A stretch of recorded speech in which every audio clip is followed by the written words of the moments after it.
নমস্কার দর্শক বন্ধু, আমি আপনাদের প্রিয় বন্ধু রাজেন্দ্র। ভাগ্যস্কোপ চ্যানেলে আপনাদের সকলকে সুস্বাগতম।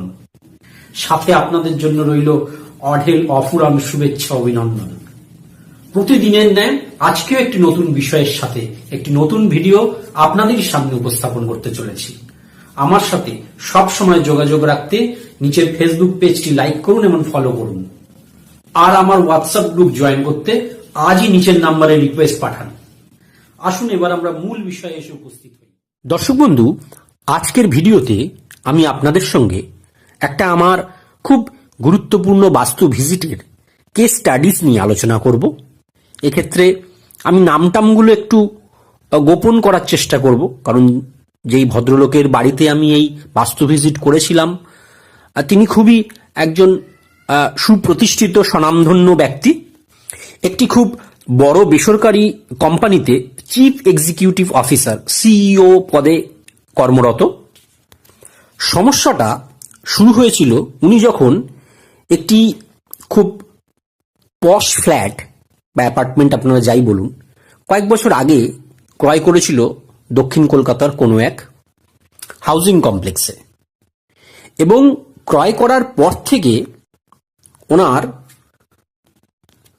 কিছু সমস্যা উনি ভোগ করছিলেন। সমস্যাগুলো যেমন তার পেশাগত জীবনেও ছিল তেমন তার ব্যক্তিগত জীবনেও ছিল। প্রাথমিকভাবে আমাদের মধ্যে যখন কথাবার্তা শুরু হয় তখন আমরা একে একে ওনার সমস্যাগুলো গভীরভাবে বুঝতে শুরু করি। প্রথমত উনি ফেস করছিলেন যে উনি জবে থেকে সিইও পদে প্রমোট হয়েছিলেন তার কোম্পানিতে, তখন থেকে সেই কোম্পানির লিগ্যাল প্রবলেম অনেক বেড়ে গেছে, লিগ্যাল সমস্যা অনেক বেড়ে গেছিল। তার ফলে সিইও হিসেবে তার সমস্ত সময় খেয়ে নিচ্ছিল এই আইনগত সমস্যাগুলো কাটাতে। তার ব্যবসা বৃদ্ধি করার দিকে কিন্তু সেই রকম ভাবে ফোকাস করতে পারছিল না। তার ফলে কোম্পানির সেলস দিন দিন কিন্তু নিচু থেকে নিচুতে নামতে শুরু করে, এবং অনেক সময় দেখা যাচ্ছিল কোনো কোনো মাসে সেলস কনভার্টই হচ্ছিল না। আর এই পেশাগত সমস্যার প্রভাব কিন্তু তার ব্যক্তিগত জীবনেও পড়ছিল। তার স্ত্রীর সঙ্গে মনোমালিন্য দিন দিন বাড়ছিল, ডিস্টেন্স বাড়ছিল, রিলেশনশিপে প্রবলেম আসছিল, তার হেলথে প্রবলেম আসছিল, রাত্রে ঘুমোতে পারতেন না, খাওয়া দাওয়া প্রপারলি হজম হচ্ছিল না, ইত্যাদি বহু সমস্যার মধ্যে দিয়ে উনি যাচ্ছিলেন গত 1-1.5 বছর ধরে। এরপরে আমরা তার ফ্ল্যাটটি থরলি চেক করা শুরু করি, এবং প্রথম যে জিনিসটি অবজার্ভ করি যে তার যে মেন এন্ট্রান্স তার ফ্ল্যাটের সেটা ছিল পশ্চিম দিকে। পশ্চিম দিক অর্থাৎ আমরা জানি যে প্রফিট অ্যান্ড গেইনসের জায়গা। তার ফ্ল্যাটের ঠিক দক্ষিণ পশ্চিম কর্নার দিয়ে লিফট ছিল এবং তার পাশেই ছিল সিঁড়ি। দর্শক বন্ধু, আমরা সকলেই জানি যে এই দক্ষিণ পশ্চিম কোণ আমাদের বাস্তুতে সব থেকে ইম্পর্ট্যান্ট দুটো জিনিসকে রিপ্রেজেন্ট করে। সেটা হচ্ছে রিলেশনশিপ, এবং তার সঙ্গে সঙ্গে স্কিল এবং স্টেবিলিটি, জীবনে স্থায়িত্ব আসবে কিনা কোনো জিনিসে। আমরা এও লক্ষ্য করি যে তার ফ্ল্যাটে দুটো টয়লেট, একটা ছিল দক্ষিণে আর একটা ছিল দক্ষিণ পূর্ব আর পূর্ব এর মাঝখানে। ঠিক আমরা জানি যে দক্ষিণ মানে হচ্ছে নেম, ফেম, রিকগনিশন ইত্যাদির জায়গা, কনফিডেন্সের জায়গা, সুতরাং সেখানে তার সমস্যা আসছে। আর এই যে পূর্ব আর দক্ষিণ পূর্বের মাঝখানে, এটা হচ্ছে কোনো মানুষকে একটা বিষয়ে অতিরিক্ত ভাবাতে বাধ্য করে, মানুষ সেই জায়গা থেকে আর বেরোতে পারে না। তার কিচেনে আমরা পৌঁছই, সেখানে গ্যাস বার্নারটা তার রাখা আছে সাউথ ওয়েস্ট কর্নারে। কিচেনের প্লেসমেন্টটাও সেই ফ্ল্যাটের সাউথ ওয়েস্ট কর্নারে। তার মানে সেখানে বুঝতে পারছেন সাউথ ওয়েস্ট মানেই এমনি রিলেশনশিপের জায়গা, রিলেশনশিপ ইস্যুস আসবেই আসবে সেখানে। এছাড়াও আরেকটা ইম্পর্টেন্ট জিনিস যেটা হচ্ছে সেই ফ্ল্যাটের একটা কর্নার কাঠ ছিল। এবার এটা খুবই সাধারণ ব্যাপার যে এখনকার দিনের মডার্ন ফ্ল্যাট বা অ্যাপার্টমেন্টগুলোতে, মাল্টি স্টোরিড যে বিল্ডিংগুলো হয়, সেখানে লিফট বা সিঁড়ি ইত্যাদিকে অ্যাডজাস্ট করার জন্য সেই ফ্ল্যাটগুলোর কোনো না কোনো কর্নার কাট পড়েই পড়ে। তো এই অ্যাপার্টমেন্টটি তো ঠিক সাউথ ওয়েস্ট কর্নারটি কাট পড়ে। এই সাউথ ইস্ট কর্নারটি কাট থাকার জন্য তার ক্যাশ ফ্লোতে সমস্যা এসে গেছে, তার নেম ফেমে সমস্যা এসে গেছে, তার যে রিল্যাক্সেশন, সে রাত্রে ঘুমোতে পারছে না, একটা শারীরিক অসুস্থতা এই সাউথ ইস্ট হচ্ছে ডাইরেক্টলি রিলেটেড টু হেলথ, তার হেলথে সমস্যা আসছে। তারপরে আমরা লক্ষ্য করি তার পূজা ঘরটি, ঘর না বলে বলা যেতে পারে যে তার পূজার যে আসনটি সেইটি কিন্তু ডিসপোজাল জোনে, মানে ঠিক সাউথ আর সাউথ ওয়েস্টের মাঝখানে, সাউথ অফ সাউথ ওয়েস্টে কিন্তু ছিল। তার ফলে দেখা যাবে যে অযথা খরচ বা ধরুন পয়সা করি কাউকে ধার দেনা দিয়ে রেখেছে, সেখান থেকে উদ্ধার করতে না পারা ইত্যাদির সমস্যা কিন্তু প্রচুর বেড়ে যাচ্ছিল তার দিন দিন। এছাড়াও তার বাড়িতে বা ফ্ল্যাটে, তার অ্যাপার্টমেন্টে কিছু কিছু জায়গায় কালারের প্রবলেম ছিল। অর্থাৎ আমাদের যে সাইকেলটা রয়েছে পঞ্চতত্ত্বের সাইকেল, সেই সাইকেল অনুযায়ী কালার অনেক জায়গায় মিসম্যাচ ছিল, কম্প্যাটিবিলিটি ছিল না, সেইগুলো আমরা আস্তে আস্তে নোট করি।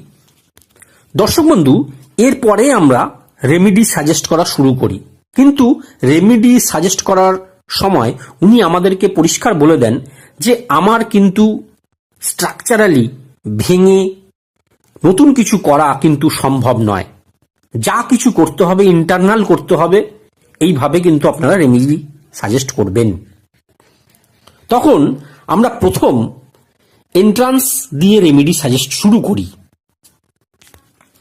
আমরা এন্ট্রান্সে কিছু মেটাল স্ট্রিপ ইউজ করি, যাতে এই এন্ট্রান্সের বাইরে লিফট, স্টেয়ার এর এনার্জি বাড়ির ভিতরে আর প্রবেশ করতে না পারে। এরপরে আমরা টয়লেটটাকে ট্রিটমেন্ট করি কিছু বাস্তুশক্তি যন্ত্র এবং তার সঙ্গে কিছু মেটাল ওয়্যারের মাধ্যমে একটা ভার্চুয়াল ওয়াল ক্রিয়েট করি, যাতে তার যে নেম ফেম রিকগনিশনগুলো চলে যাচ্ছিল, কারণ টয়লেটটা সেই সাউথ জোনে হওয়াতে সেই জায়গাটাকে আমরা আটকানোর চেষ্টা করি। এরপর আমরা কিচেনে কিছু বাস্তুশক্তি যন্ত্রের দ্বারা সাউথ ওয়েস্টে কিচেনের যে সমস্যা আসছিল সেটাকে আটকানোর চেষ্টা করি এবং গ্যাস বার্নারের নিচে হলুদ রঙের যে জয়সলমীর স্টোন আছে সেটাকে ওইখানে রাখি, জাস্ট তার গ্যাস বার্নারের নিচে। তার ফলে এই জায়গাটাকে কিছুটা রেকটিফাই করার চেষ্টা করি। এরপরে আমরা আসি তার যে ফ্ল্যাটের কাট পোর্শনটা রয়েছে যে সাউথ ইস্ট কর্নারে, সেটাকে আমরা কিছু কালার এবং বাস্তুশক্তি যন্ত্র আছে আমাদের, সেই বাস্তুশক্তি যন্ত্র এছাড়াও মিরর এফেক্ট দিয়ে কাট পোর্শনটার ট্রিটমেন্ট করি। যে কাট পোর্শন যেখানে থাকে সেইখানের এনার্জি ফিল্ডটা খুব দুর্বল হয়ে যায় এবং এই যে সাউথ ইস্টে যে কাট রয়েছে তার ফলে তার কি হচ্ছে, নগদ অর্থ, নেম ফেম রিকগনিশন, রিল্যাক্সেশন, এই জায়গাগুলোতে যে সমস্যা আসছিল সেইটাকে আমরা আটকানোর চেষ্টা করি। এবং তার বেডরুমে তার যে শোয়ার খাটটা ছিল তার অ্যালাইনমেন্টটা চেঞ্জ করি, মাথাটা তার সাউথের দিকে করে দিই। এর আগে মাথা সে পূর্ব দিকে রেখে শুচ্ছিল, কিন্তু তার রিল্যাক্সেশনের দিকে মাথাটা করে দেওয়া হয়, বেডটাকে সেইভাবে অ্যালাইন করে দেওয়া হয়। এরপর পরিশেষে দর্শক বন্ধু আমরা কিছু অ্যাস্ট্রো রেমিডিস তাকে সাজেস্ট করি।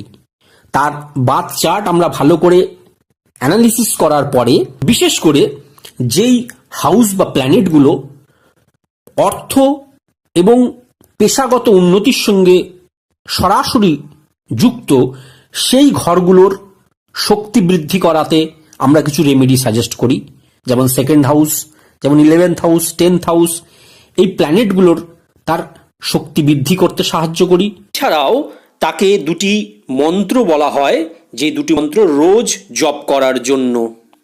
কিছু দান দক্ষিণার কথা বলা হয়, যেগুলো তার বাধার ঘর, যেমন 8th house and 12th house, এই জায়গার ঘরের যে অধিপতি গ্রহ তার রিলেটেড কিছু দান দক্ষিণা তাকে দিয়ে করানো হয়, ইত্যাদির মাধ্যমে তার টোটাল অ্যাস্ট্রোভাস্তু রেমিডিসগুলো করানো হয়।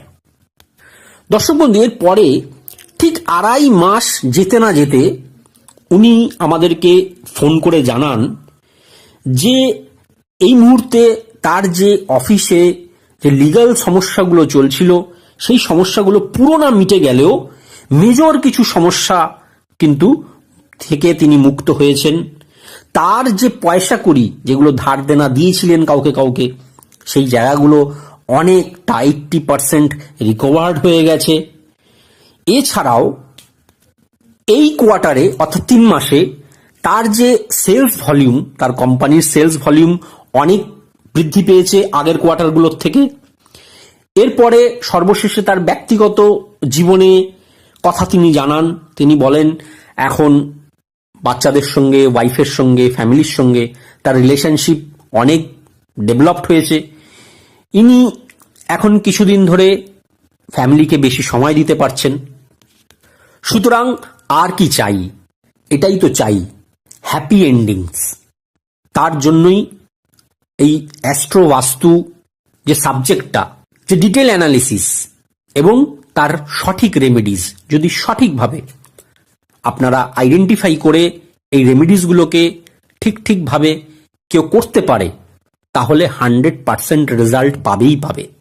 এটাই তার উদাহরণ। এখানেই আমি এই ভিডিওটি শেষ করছি। আগামী ভিডিওতে আবার নতুন কোনো কেস স্টাডিজ নিয়ে আপনাদের সামনে উপস্থিত হব। ততক্ষণ পর্যন্ত আপনাদের এই বন্ধু রাজেন্দ্রকে বিদায় দিন। আর আপনারা খুব ভালো থাকুন, সুস্থ থাকুন, আনন্দে থাকুন। জয় গুরু।